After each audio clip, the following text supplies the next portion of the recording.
hit by tariffs, like my guest. This is Gary, third-generation farmer in Minnesota. I thought it was interesting. I just sent you one of the photos of him speaking out because those farmers are not going to be quiet when these 25% tariffs on Canada and Mexico hit. President Trump can say all he wants in tweets. He can say all he wants in social media posts, but this is going to hit hard for our farmers and ranchers across the country.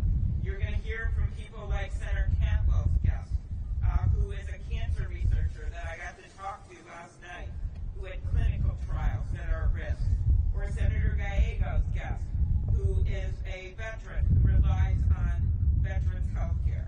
These are real people that the administration is hurting with their chaos, with their tariffs, and with their Musk-led quest to shift $2 trillion from regular people to pay for $2 trillion in tax cuts for the rich.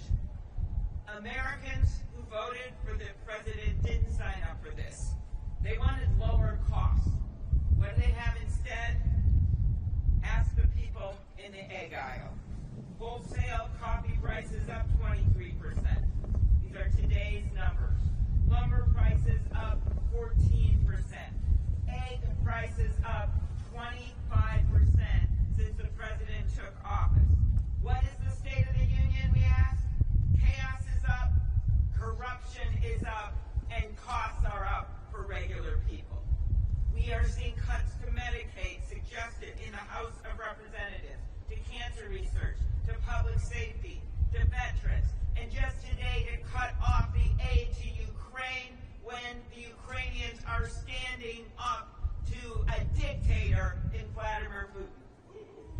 These tariffs, they will amount to a tax on households. Get this, more than $2,700 a year in a tax on households. One of my mentors in politics was Paul Wellstone, and he rode into this town in a green bus. No one thought he was going to ever win, and he had ridden that bus all over Minnesota to make the case that he was there for regular people. And one of the things I will use as my guide the rest of my time in politics is this. He once said, politics is about the improvement of people's lives. What the Trump administration is doing is not improving lives, it's hurting them, and we will stand up for the people of this country. And our guests who are pictured up here that you're going to meet through the day, they are the best ones to tell this story because they are living it. And with now,